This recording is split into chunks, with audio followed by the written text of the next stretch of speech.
Hello. Welcome to Understanding Reality, a new series within Release Your Wings. We are starting some new thoughts here because the world is changing pretty rapidly. I'm Dan Bagley. This is Shireen Chadha. Nice to be here, Dan, with you. Good to be with you again, my friend. And talk to me about where we're going to build from. How do we separate what's happening from eternal truths? Okay, so the thought came to me about the series when I started hearing the word post-truth.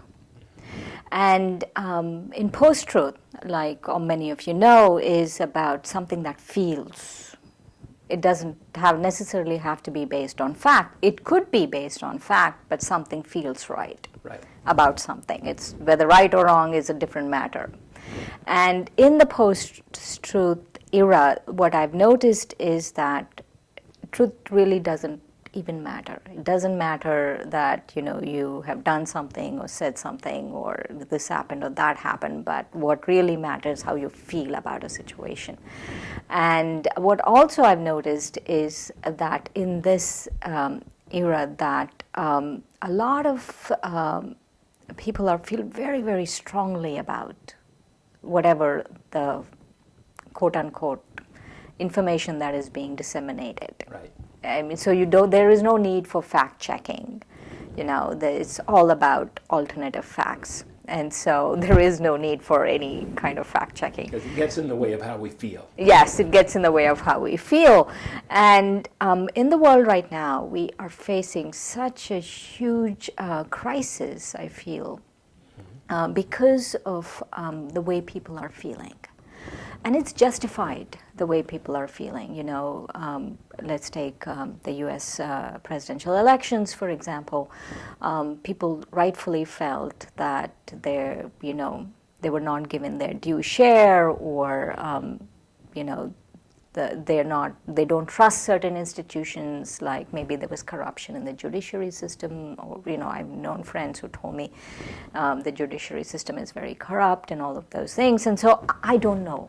I haven't, fact-checked those things, so I really don't know. But I wanted to distinguish between post-truth and eternal truth. Because it's the eternal truth where we ground what is true in terms of what helps us grow, what helps us be better people. Yes, because in the world of post-truth, one thing we have to be really careful of is people don't have to prove the truth, because no one cares about the truth anymore. Right. All they have to do is reinforce a prejudice to reinforce the popular majority prejudice. All you have to do is reinforce a majority prejudice. And what happens is, okay, you have a prejudice, and if you don't shine a light on that prejudice, your own internal compass gets compromised. Your freedom gets compromised. Your spiritual freedom gets compromised.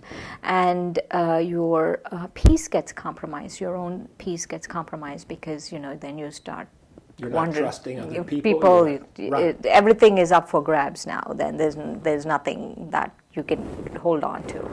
So our belief is we can ground ourselves in more eternal truths. Yes, and yes. And so I would unabashedly say that eternal truth is about spiritual truth. Mm-hmm.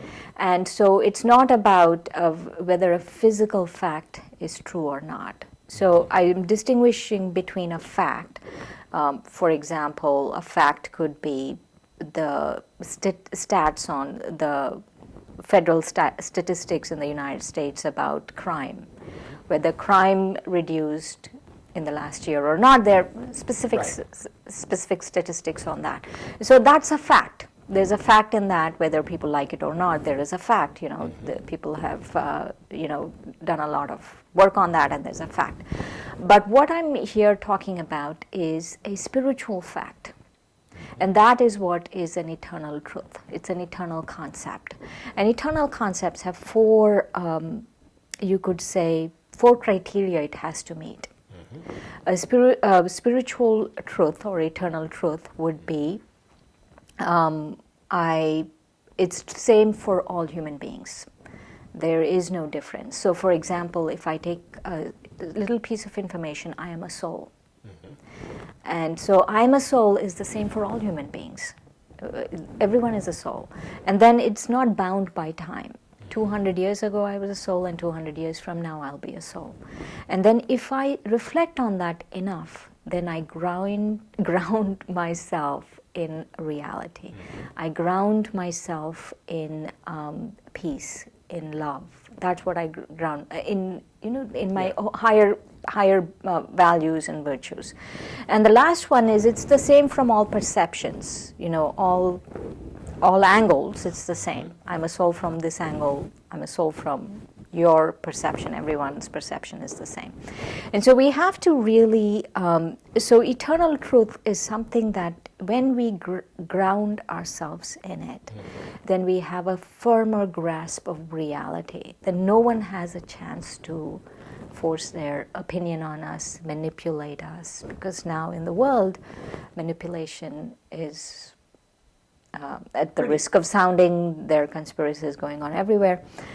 It's pretty rampant because people have a vested interest in having power over us. So go through the criteria of spiritual truths once again, so make sure we're clear. And so it has to be the same for all human Yes. beings. It has to be based in time. It has to be beyond time. That 200 years ago, Right. 200 years from now, it's the same. And then when we reflect on it, it grounds us in peace and elevated virtues, right? It makes us experience those things. And the last one is from all perspectives, it's the same. So one of the ways of thinking about it is when it's not present, what we find is we are more prone to be alienated. We're going to short-term pleasures rather than long-time joyfulness. Right. We probably are distrusting some of the things we've trusted all along. And what I've seen is a lot of friends aren't talking to other friends because the friends disagree with what truth is, reality Right. is. Right. So this is a big task. You can see this as a big task. And we are going to work our way through from both the spiritual side and my doctorate is in communications, in how we communicate what keeps us trapped and what might free us.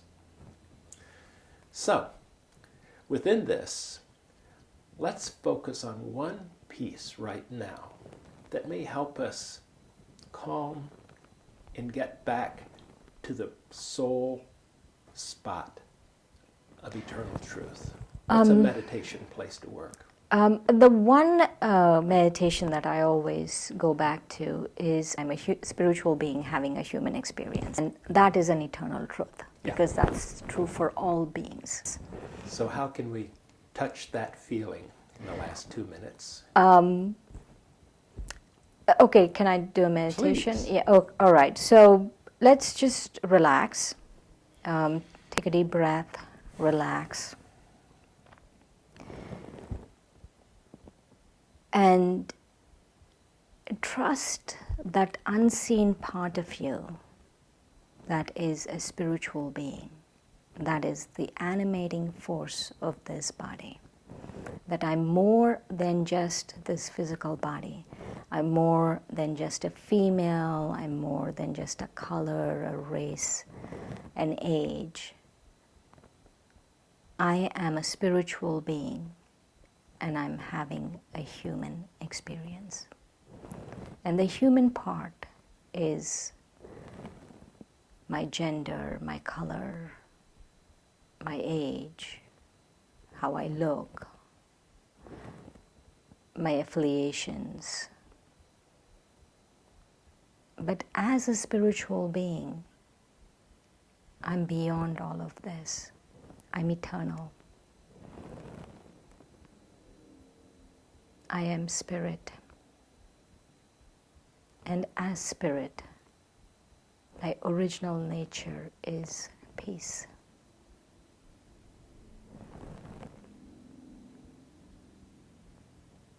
Thank you, Shireen. That was lovely. And thank you for joining us.